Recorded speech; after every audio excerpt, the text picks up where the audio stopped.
स्वागत है हिंदी साहित्य में।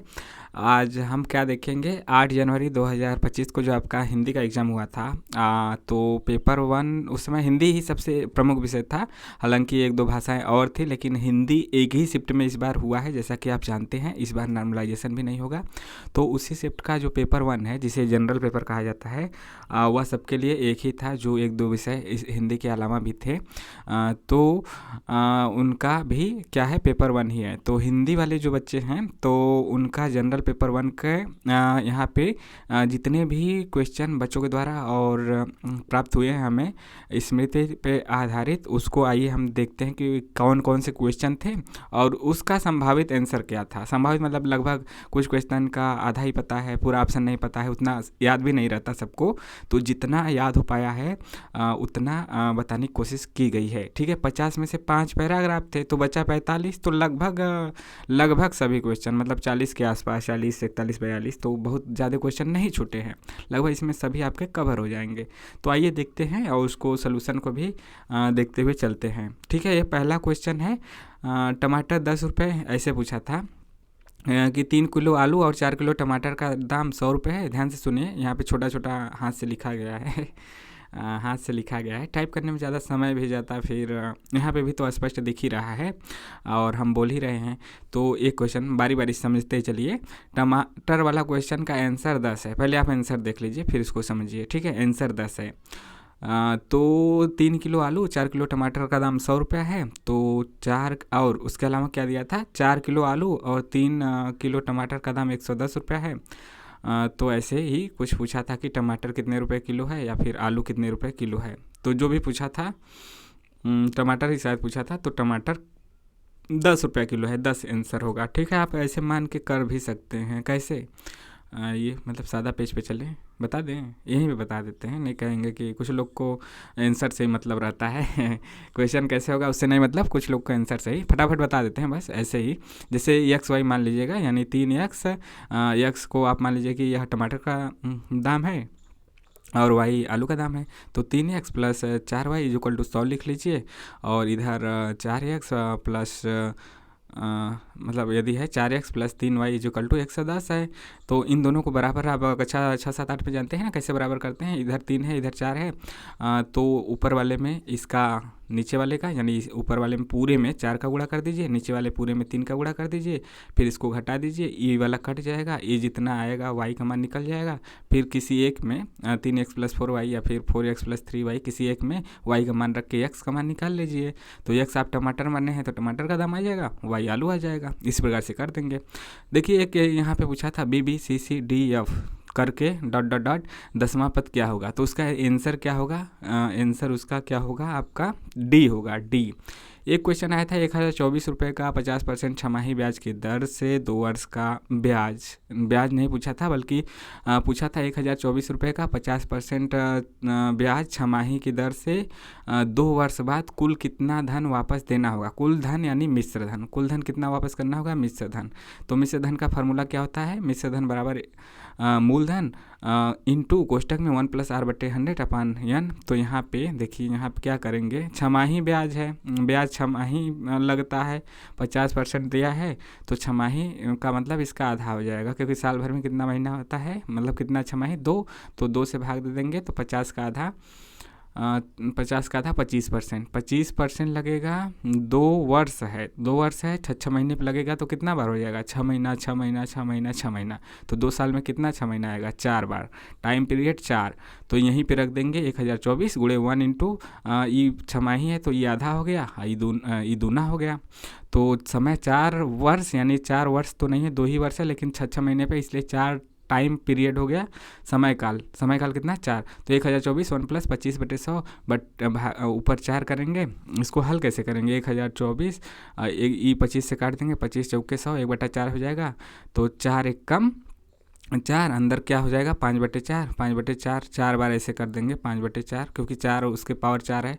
जब इसको हल करेंगे तो आ जाएगा आपका कितना, 2500 आ जाएगा। कितना आ जाएगा, 2500। थोड़ा सा कैलकुलेशन रहेगा ही, इसके बाद आपका है एक मिलान वाला प्रश्न पूछा था। ईमेल ईमेल था, ऑडियो था, वीडियो था, प्रोजेक्टर था। इधर आपका दिया था कि किसका क्या काम है।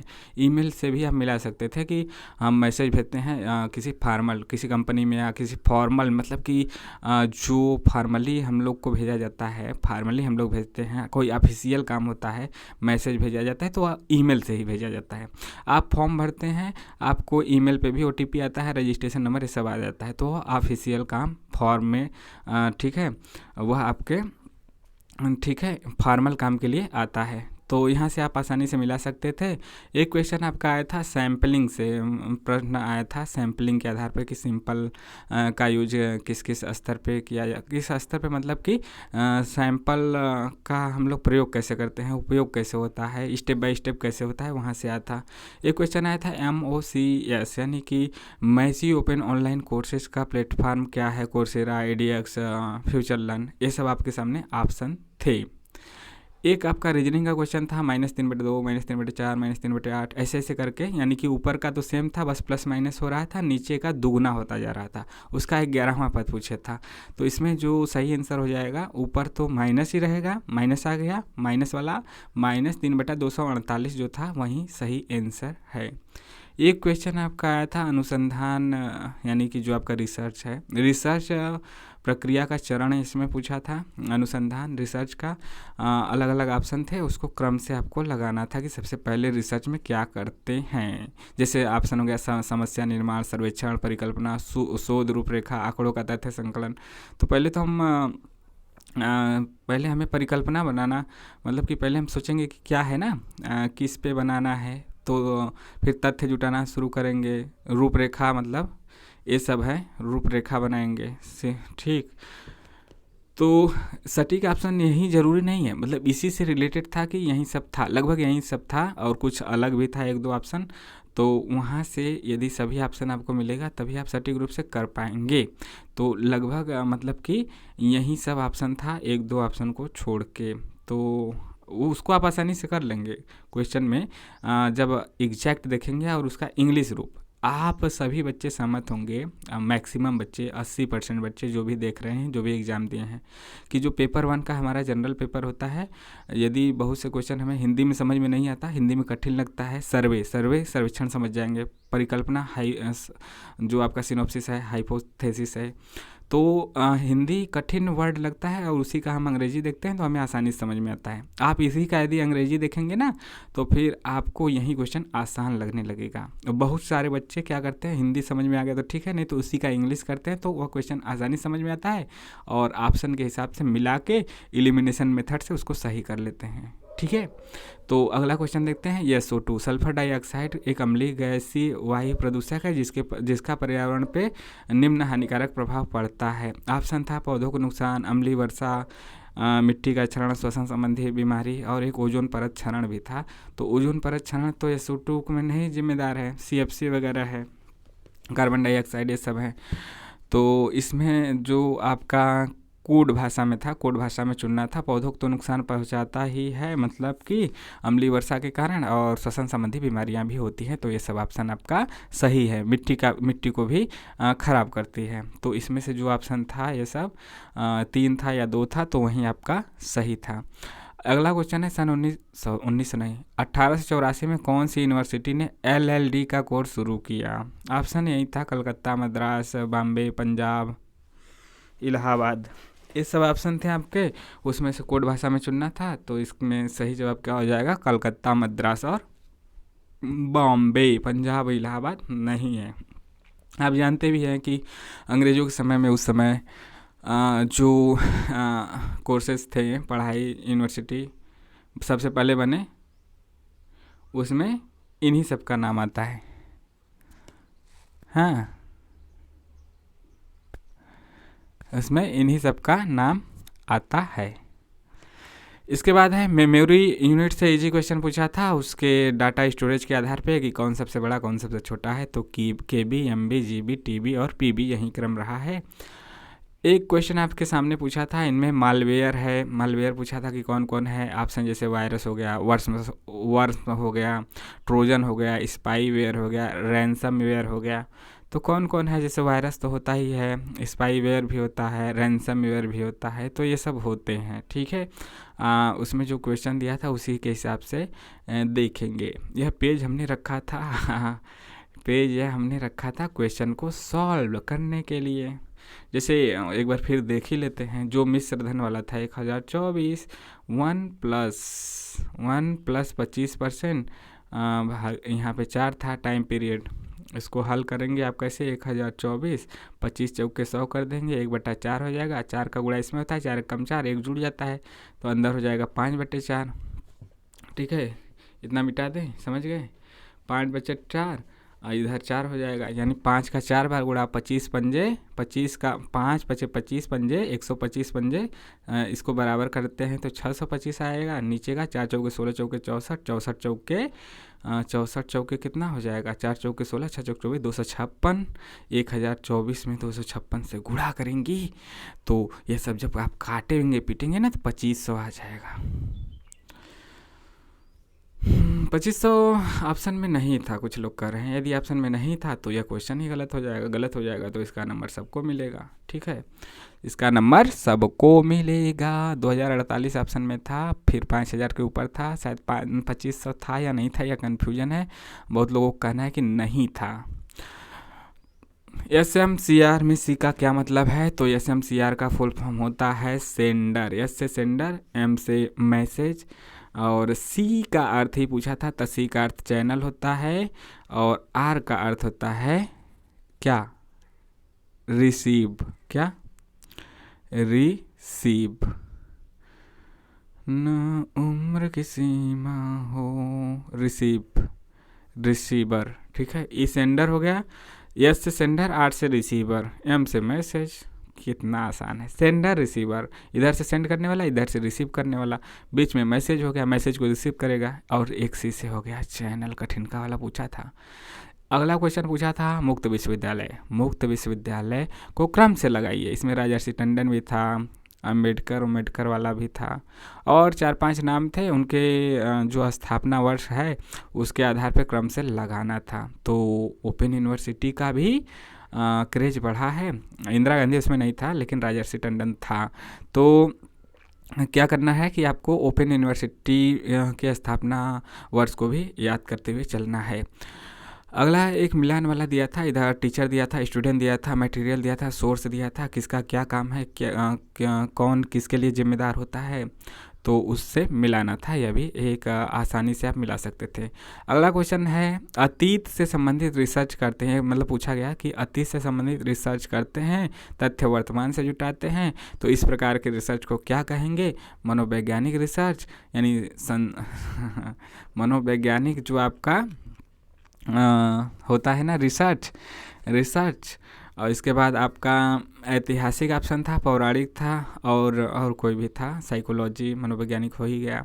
तो और ऑप्शन में था, तो यहाँ पे सही जवाब होने के जो चांस है वह तो ऐतिहासिक होगा, वर्तमान से है। तो अगला क्वेश्चन है, समूह संचार के लिए आवश्यक क्या क्या है। समूह के संचार के लिए आवश्यक क्या है, उसमें जो ऑप्शन था कि सबकी भागीदारी, जब सबकी भागीदारी होगा तभी तो जो कलेक्टिव लोग काम कर रहे हैं, समूह में काम कर रहे हैं, उनकी उपयोगिता भी बढ़ेगी और वह सफल भी होगा। एक क्वेश्चन कॉप से पूछा था, कॉन्फ्रेंस ऑफ पार्टी से, कि सोलर अलायंस किस कॉन्फ्रेंस के अंतर्गत हुआ था, COP 21, COP 22, COP 23, COP 24 option में था। तो यह COP 21 में हुआ था, solar alliance conference of party 2021, तो 21 हो गया। एक जैन दर्शन से प्रश्न था, जैन दर्शन में ज्ञान प्राप्ति के उपाय को, जो विधि होती है, यह कठिन क्वेश्चन था। विधि को क्रम से लगाइए कि पहले कौन सी विधि करते हैं, फिर उसके बाद कौन सी, फिर उसके बाद कौन सी, फिर ज्ञान प्राप्ति किस क्रम में होता है, किस किस विधि को अपना के वह हमें लगाना था। एक DI से जो 5 क्वेश्चन पूछे थे, कैलकुलेटिव तो उतने नहीं थे कि सभी को कैलकुलेट करना पड़ा, लेकिन फिर भी आपको समय देना ही था। करीब करीब मान के चल सकते हैं 15-20 मिनट तो 5 में लग ही जाएगा। बहुत तेज़ भी करेंगे तो 10 मिनट लग जाएगा, आराम से करेंगे तो 15-20 मिनट आराम से लग जाता है 5 क्वेश्चन करने में। यकीन मान के चलिए, आप कितने भी तेजुखा हैं 10 मिनट लग जाएगा, और जब नॉर्मल हो तो 15 से 20 मिनट लग ही जाएगा। 20 मिनट हम कह के चलते हैं। जैसे 1 घंटा में यदि पेपर 1 आप करते हैं 50 क्वेश्चन को 60 मिनट में, तो 20 मिनट इसको भी दे देते हैं और 10 मिनट आप उसको दे देते हैं, क्या बोलता है, पैराग्राफ को, 30 मिनट। उसी में आप गणित भी जोड़ लीजिए, गणित भी तो 5 5 10 15 क्वेश्चन आप कितने में किए, आधे घंटे में। बाकी 35 क्वेश्चन आपको भी 35 क्वेश्चन आधे घंटे में करना ही होगा। तो इस प्रकार से डी आई में 5 क्वेश्चन, कैलकुलेशन उतना नहीं था, फिर भी आप समय देखिए उसको कर सकते थे। मॉडरेट लेवल कहा जाएगा, ना बहुत कठिन ना बहुत सरल। और पैसेज के 5 क्वेश्चन आसान थे, जिसको कि पाँचों का पाँचों सही होना चाहिए सबका। प्रभावी शिक्षण के शिक्षक को कौन से उपाय होते हैं, प्रभावी शिक्षण के जो टीचिंग होती है उसके कौन से उपाय करना चाहिए, या हमें छांटना था कोड भाषा में। साहित्य समीक्षा से प्रश्न था सिद्धांत के रूप में। अनुदैर्ध्य तरंग से कथनों को देख के उसमें सत्य कथनों को छांटना था कि अनुदैर्ध्य तरंग के संबंध में कौन से कथन सत्य हैं, यह आपको छांटना था। एक कथन में दिया था AEIOU में ऐसे करके कि यदि ए सत्य है तो ई असत्य है, और ई असत्य है तो ओ सत्य है, या फिर ए सत्य है तो ओ अनुपलब्ध है, ऐसे ऑप्शन करके उसमें छांटना था। ठीक है, यह समझ में जिसको नहीं आ रहा था वो कठिन ही था। विद्युत ट्रांसफार्मर, बाकी मतलब कि यही एक क्वेश्चन रीजनिंग का छोड़ के बाकी 4 तो इजी ही था। DI 5 आप कर सकते थे, 5 में 4 भी हो गया तब भी बहुत है। पैसेज 5 के 5 सही हो जाने चाहिए सबके, इजी थे। 4 भी सही हो गया तो भी कोई बात नहीं, बाकी आप यहाँ से कर सकते थे बहुत से प्रश्न। विद्युत ट्रांसफार्मर में प्रयुक्त होने वाली गैस पूछी गई थी, तो संभवतः यहाँ पे नाइट्रोजन है। यदि आपको कोई दूसरा भी लगे तो कमेंट करके बताइएगा। तो विद्युत ट्रांसफार्मर में प्रयुक्त होने वाली गैस क्या है, नाइट्रोजन। NIC की स्थापना पूछा गया था, तो NIC की स्थापना 1976 में हुआ था। पंचवर्षीय योजना से प्रश्न आया था कि 10वीं पंचवर्षीय योजना का उद्देश्य क्या था, तो यहाँ पे शिक्षा को बढ़ावा देना, शिक्षित लोगों को बढ़ावा देना, शिक्षा को बढ़ावा देना ही उद्देश्य था। हायर एजुकेशन से रिलेटेड है, तो यहाँ पे हायर एजुकेशन पे भी जोर दिया गया था। एक क्वेश्चन रीजनिंग से यानी मैथ रीजनिंग जो कहा जाए वहाँ से था कि यदि किसी भिन्न के अंश को 20% बढ़ा दिया जाए और उसके हर को 25% घटा दिया जाए, मतलब भिन्न पहले दिया था कि 3/2 है ऐसे करके, या 6/9 ऐसे कुछ था, 6/9। तो भिन्न, यदि इस भिन्न को 20% बढ़ा दिया जाए, 25% घटा दिया जाए, उसके हर को अंश को 20% बढ़ा दिया जाए, तो फिर भिन्न क्या होगी। तो यह आसानी से आप कर सकते थे बढ़ा घटा के, ठीक है, उसी में आसानी से कर सकते थे, ऑप्शन से भी कर सकते थे। ठीक है, 6/9 दिया है तो इसको काट भी सकते थे, 3 दूनी 6 3 त्रिक 9।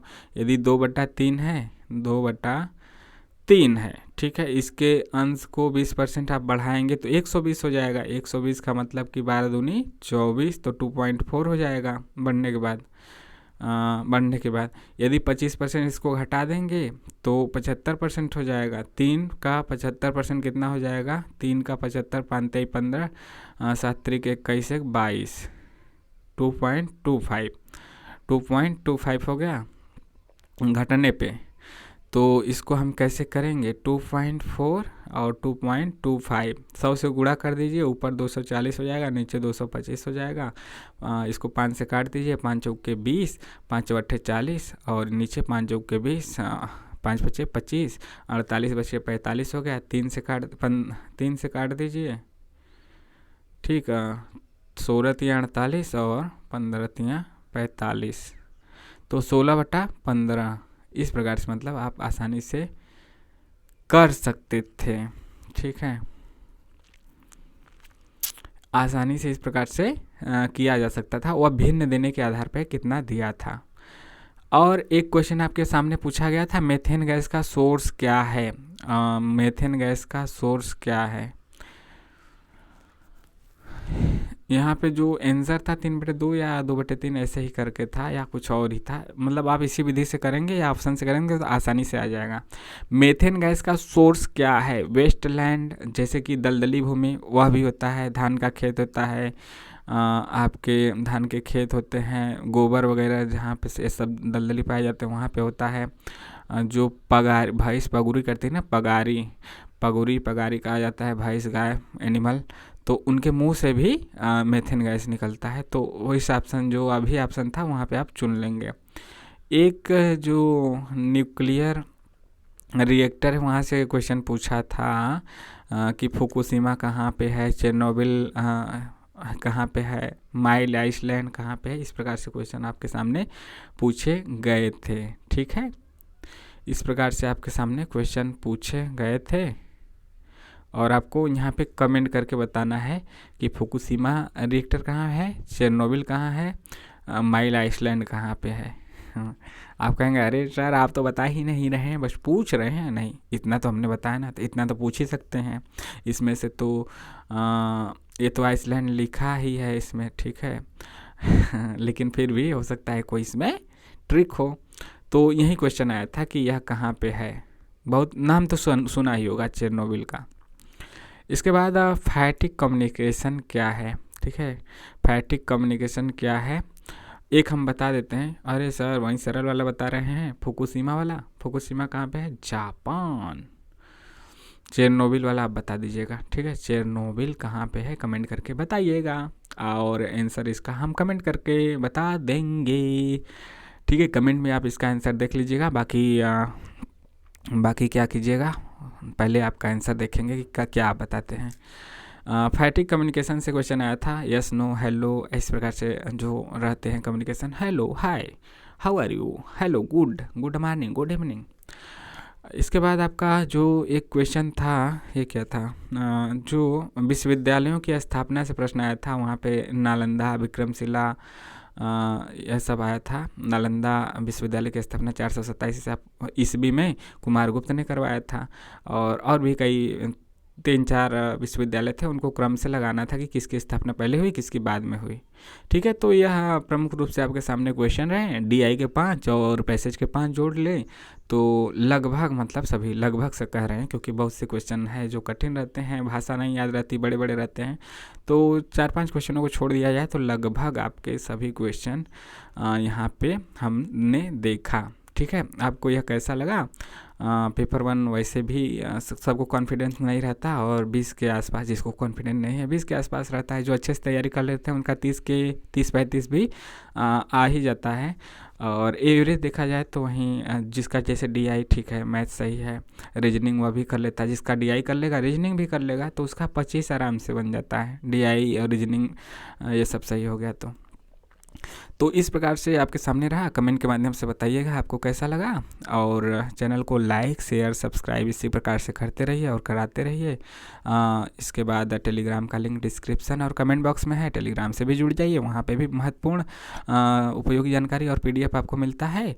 और इसी प्रकार से मिलते हैं नेक्स्ट वीडियो में। बाकी जो प्रश्न हमने पूछे हैं कमेंट करके उसका बताइएगा, और यह क्लास आपको कैसा लगा यह भी कमेंट करके बताइएगा। आंसर की जनवरी के लास्ट तक आपका आ जाना चाहिए। ठीक है, आंसर की आता है तो एक बार फिर से हम आपके सामने लाएंगे कि किसका क्या आंसर है और आंसर की मिलाते कैसे हैं।